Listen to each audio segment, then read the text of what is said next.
गजाननं भूतगणादिसेवितं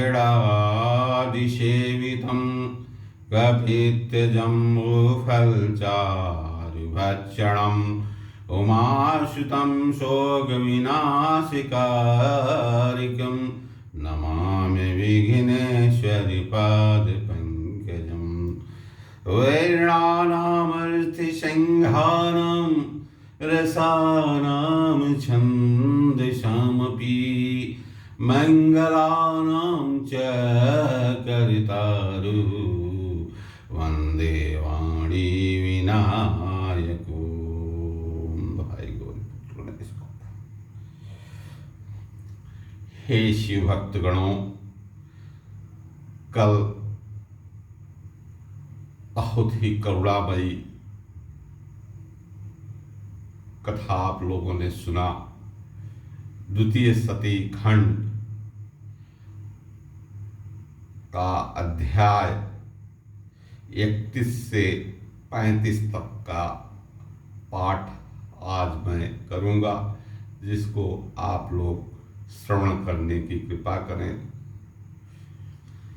सती के अग्नि में अपने शरीर को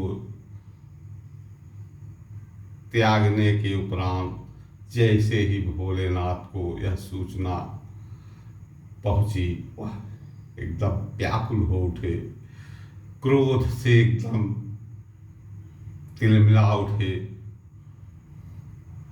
इतने ज्यादा क्रोधित हो गए कि वह अपनी जटा से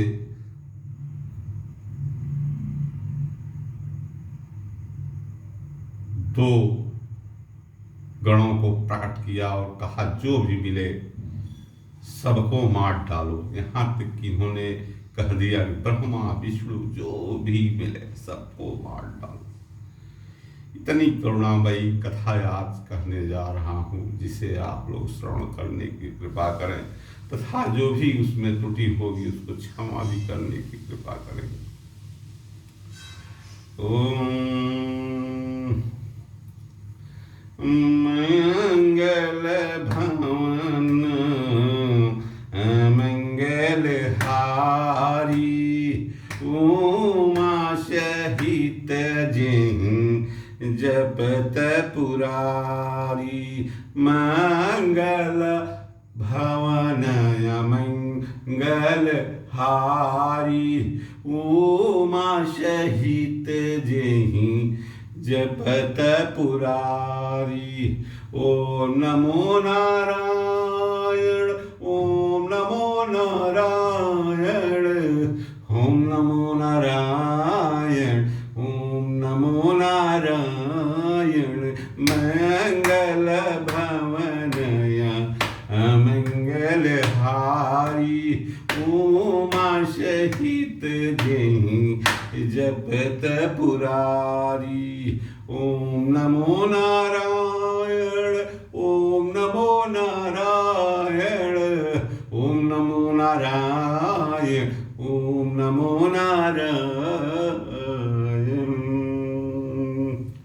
दो लाइन का भजन भी मैं आप लोगों को श्रवण करने की कृपा करें। मेरे भगवान मुझे भी अपनी सेवा में शरण दे दो। मेरे भगवान मुझे भी अपनी सेवा में शरण दे दो। मेरे भगवान मुझे भी अपनी सेवा में शरण दे दो। वदी से दूर जो रहता, वदी से दूर जो रहता, किनारा मिल गया होता। मेरे भगवान मुझे भी अपनी सेवा में शरण दे दो। न माया मोहि में फंसता अनमाया, मोह में फंसता किनारा मिल गया होता। मेरे भगवान मुझे भी अपनी सेवा में शरण दे दो मेरे। ओम भूर्भुवः स्वः तत्सवितुर्वरेण्यं भर्गो देवस्य धीमहि धियो यो नः प्रचोदयात्। ओम नमः शिवाय, नमः शिवाय, ओम नमः शिवाय, नमः शिवं, नमः शिवाय, नमः शिवाय, नमः शिवाय, नमः शिवाय, ओम नमः शिवाय, नमः शिवं। जय भोलेनाथ। ओम जय भोलेनाथ, ओम जय भोलेनाथ। ओम नमः पार्वती पते हर हर महादेव। ओम नमः पार्वती पते हर हर महादेव।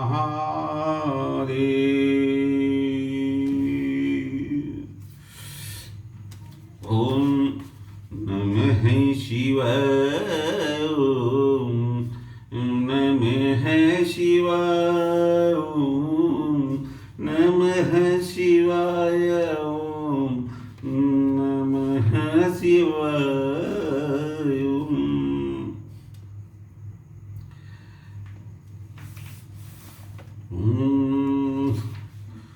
ओम आकाशवाणी 31वां अध्याय। ब्रह्मा जी ने कहा,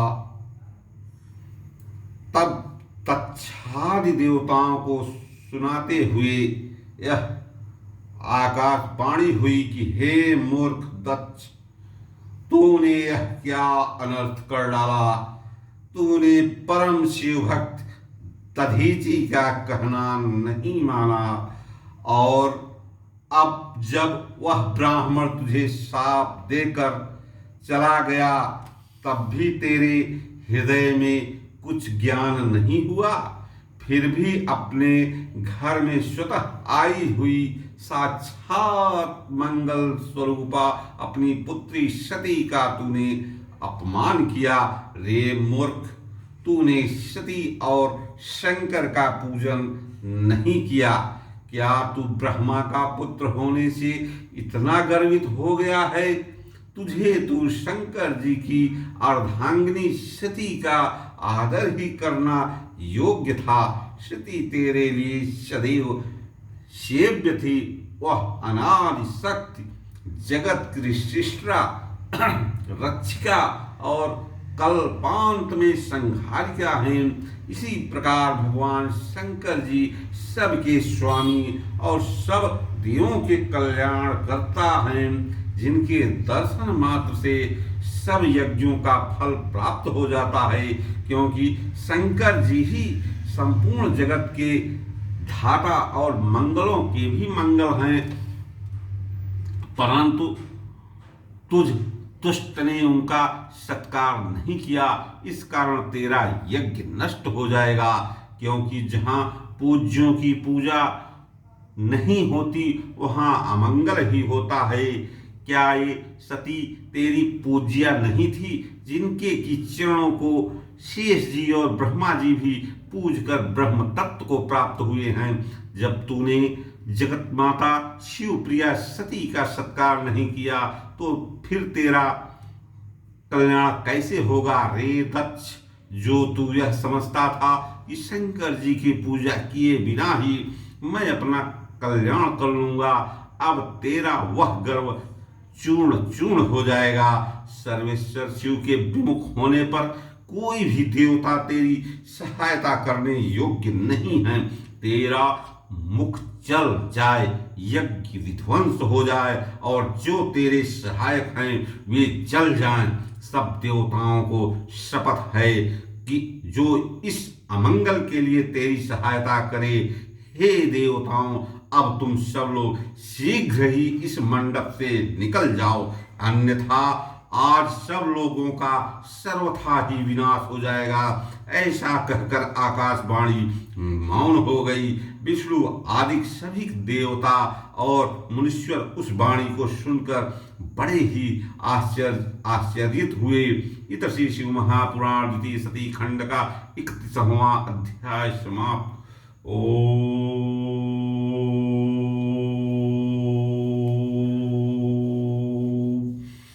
नमः शिवाय। ओम नमः शिवाय।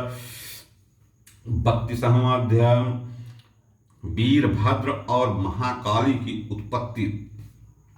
नारद जी बोले, हे ब्रह्मा जी, उस आकाशवाणी को सुनकर दक्ष तथा अन्यों ने क्या किया वह सब मुझे सुनाइए। ब्रह्मा जी ने कहा, उस वाणी को सुनकर सभी देवता और मुनि आश्चर्य करने लगे और शिव जी की माया से किसी के मुंह से एक शब्द भी न निकला।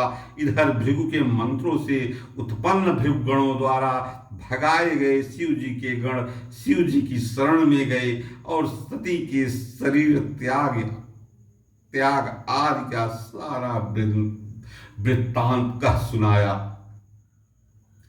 यह सुन महासंत शंकर जी ने इस वृत्तांत की वास्तविकता का संपूर्ण समाचार जानने के लिए नारद जी का स्मरण किया। हे नारद, तब तुम शीघ्र ही वहां जा पहुंचे।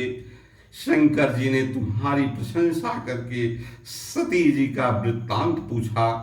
तुमने शीघ्र ही वह सब वृत्तांत कह सुनाया जो कि दक्ष के यज्ञ में हुआ था। उसे सुन पराक्रमी शंकर जी के क्रोध का अंत न रहा। लोक संहारकारी शंकर जी ने अपनी एक जटा उखाड़कर उसे एक पर्वत पर दे मारा, जिससे उसके 2 खंड हो गए और महाप्रलय के समान एक भयंकर शब्द के साथ महाबलशाली वीरभद्र उत्पन्न हो गए। फिर जटा के दूसरे भाग से अत्यंत भयंकर और करोड़ों भूतों से घिरी हुई महाकाली उत्पन्न हुई। इस प्रकार दोनों ही अपने तेज से प्रज्वलित होने लगी। तदनंतर महाबली वीरभद्र ने शिव जी को प्रणाम कर हाथ जोड़कर निवेदन किया, हे प्रभु, मैं क्या करूं, मुझे शीघ्र आज्ञा दीजिए। यदि आप कहेंगे तो मैं क्षण भर में ही समुद्र को रोक डालूं, पर्वतों को चूर्ण कर दूं, ब्रह्मांड को भस्म कर डालूं, अथवा देवताओं और मुनीश्वरों को भस्म कर दूं। आपकी कृपा से मेरे लिए कोई भी कार्य करना अशक्य नहीं है। मेरे जैसा पराक्रम न किसी में हुआ है न होगा। हे शंकर, इस समय मेरा दक्षिण अंग फड़क रहा है। आप मुझे जहां भेजेंगे वहीं विजय होगी। यह सुनकर मंगलपद भगवान शिव किंचित संतुष्ट हुए और वीरभद्र को आशीर्वाद देकर बोले, हे तात, वीरभद्र ब्रह्मा का पुत्र दुष्ट दक्ष एक यज्ञ कर रहा है जो बड़ा अहंकारी और विशेषकर मेरा विरोधी है। तुम जाकर उसके यज्ञ को विध्वंस कर दो और देवता, यक्ष, गंधर्व जो कोई वहां हो उन सबको आज भस्म कर डालो तथा ब्रह्मा, विष्णु, इंद्र, यम कोई भी बचने न पाए। तुम्हारे वहां पहुंचने पर विश्व देवा आदि तुम्हारी स्तुति करेंगे, परंतु तुम उन्हें भी भस्म करके शीघ्र ही मेरे पास चले आना। जो देवता दधीचि ऋषि के कहने पर भी मेरे विरोधक बने वहां बैठे हैं, उन्हें व्याकुल कर अग्नि में जला डालना। और हे वीर, दक्ष को तो उसकी पत्नी और बांधवों सहित जलाकर पुनः तिल मिलाकर तिलांजलि दे आना। वीरभद्र से ऐसा कहकर क्रोध से आंखें लाल किए भगवान शंकर मौन हो गए। प्रभु, हे भोलेनाथ, हे भोलेनाथ। इत श्री शिव महापुराण द्वितीय सती खंड का 32वां अध्याय समाप्त। ओम नमः शिवाय। 33वां अध्याय वीरभद्र और महाकाली का सैन्य जुटाव। ब्रह्मा जी बोले, जब शिव जी को प्रणाम कर वीरभद्र दक्ष का यज्ञ विध्वंस करने चला, शिव जी ने प्रलयाग्नि के समान और भी करोड़ों गणों को उसके साथ किया। ये सब प्रबल गण अत्यंत कौतूहल के साथ वीरभद्र के आगे पीछे होकर चले। उसमें वीरभद्र के ही समान हजारों पार्षद तो साक्षात रुद्र स्वरूप ही थे। वीरभद्र शिव जी का ही रूप धारण कर एक ऐसे रथ पर चढ़कर चला जो 400 हाथ लंबा था और जिसे 10,000 सिंह वहन कर रहे थे, एवं बहुत से सिंह और हाथी आदि उसके सहस्रों पार्श्वरक्षक थे। जब इस प्रकार वीरभद्र चले तो शीघ्र ही कल्प वृक्षों ने बहुत से फूल बरसाए और समस्त गणों ने उनकी स्तुति की। फिर काली, कात्यायनी, महेशानी, चामुंडा, मुंडमर्दनी, भद्रकाली, भद्रा, बलि और वैष्णवी, इन 9 दुर्गाओं ने भी दक्ष को मारने के लिए अपने भूत गणों के साथ प्रस्थान किया। उनके वीरभद्र और महाकाली के सब गणों की संख्या करना वहां अशक्य है। केवल श्रीमान शंकर के गणों को कहता हूं, जो भृंगी, कीट, असन और मालक गण 64,000 करोड़ सेना लेकर चले थे। उस समय भेरी, शंख, जटाहर, मुखों तथा श्रृंगों के अनेक प्रकार के शब्द करते हुए और अनेकों प्रकार के बाजे बजा रहे थे। इस प्रकार वीरभद्र की यात्रा में अनेकों प्रकार के शुभ शकुन हुए। इस से शिव महापुराण द्वितीय सती खंड का 33वां अध्याय समाप्त हुआ। ओम नमः शिवाय। 34वां अध्याय आकाशवाणी फिर हुई। ब्रह्मा जी बोले, उधर दक्ष तथा देवताओं को अपशकुन हुए। वीरभद्र के चलते ही दक्षादि को यज्ञ के विध्वंस सूचक 3 प्रकार के उत्पात हुए। दक्ष की बाईं आंख, बाव तथा जंघा फड़कने लगी।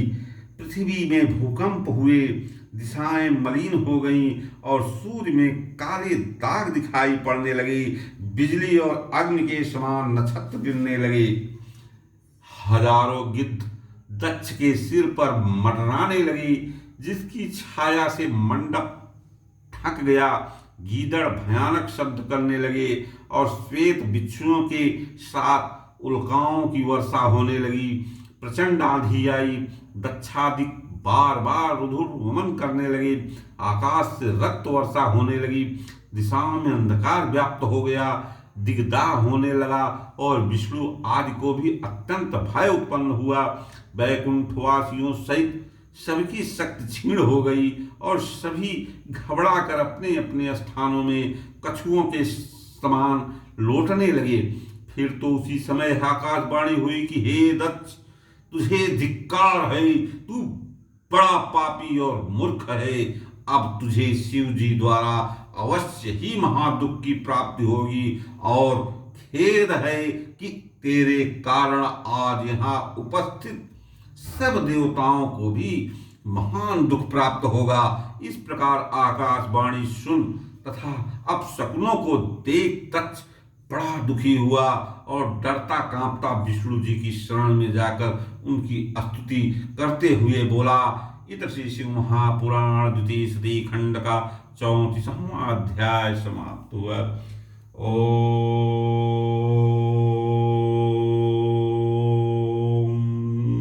नमः शिवाय। विष्णु द्वारा दक्ष को शिवोपदेश।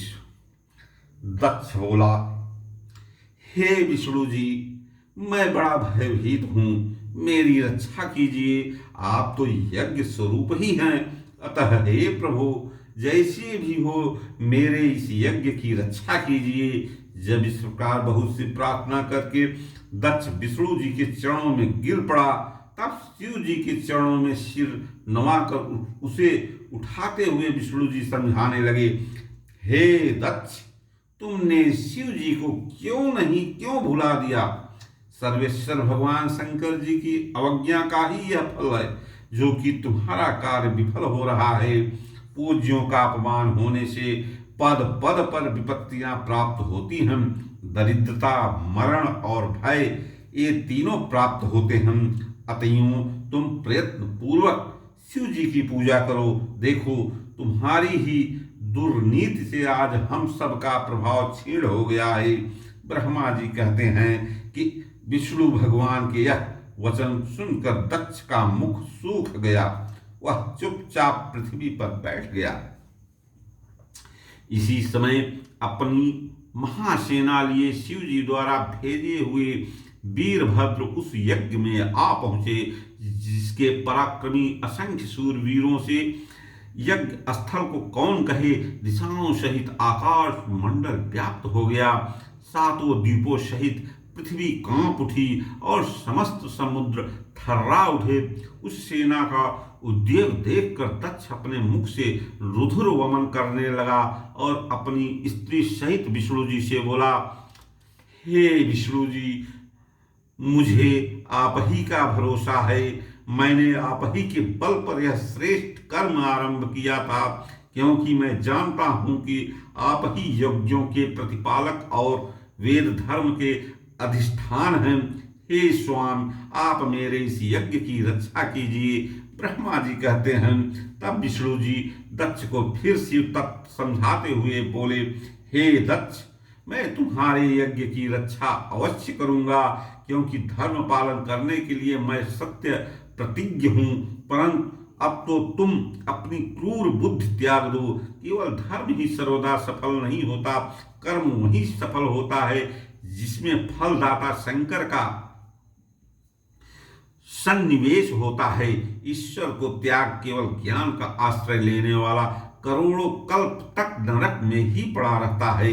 यह वीरभद्र शंकर के गणों का ऐसा सेनापति है, जो कि शिव जी के शत्रु का सर्वथा ही नाश कर देता है। निसंदेह यह तुम्हारे सहित हम लोगों का भी नाश कर देगा।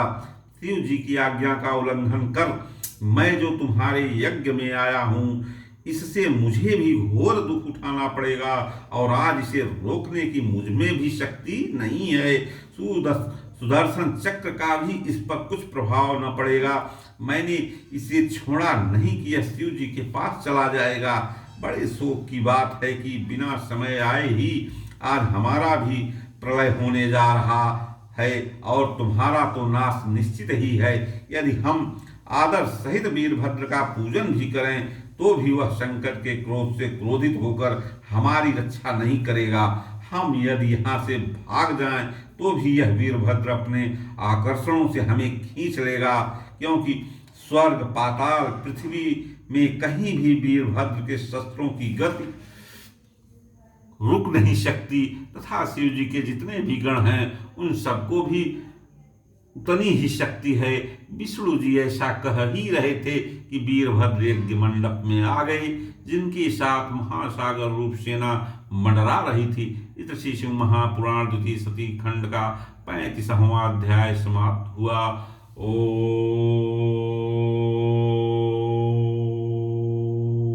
नमः शिवाय। ओम नमः शिवाय। ओम नमः शिवाय।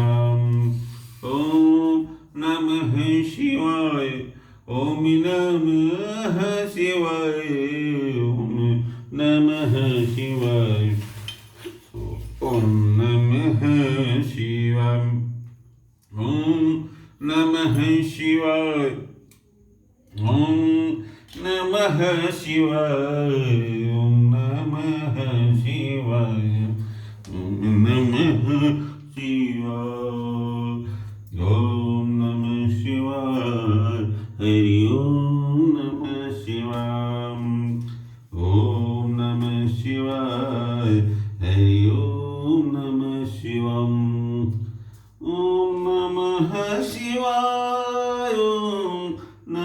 शिवाय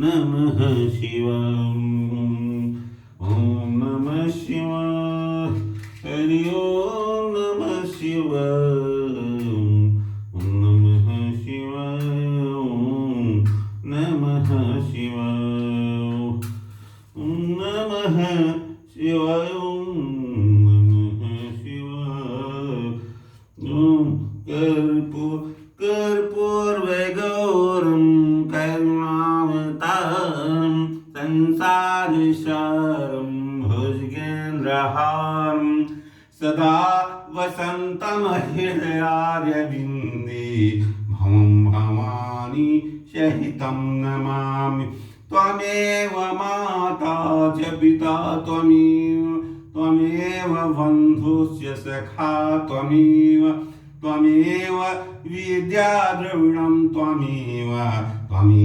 सर्वं मम देव त्वमेव सर्वं मम देव आरती कीजिए श्री शिव महापुराणिक गणेश कार्तिक संग अशोक सुंदरी आदिशक्ति संग गंग विराजे आरती कीजिए शिव महापुराण की ओम नमः शिवाय ओम नमः शिवाय भोलेनाथ की जय हो जय जय भोलेनाथ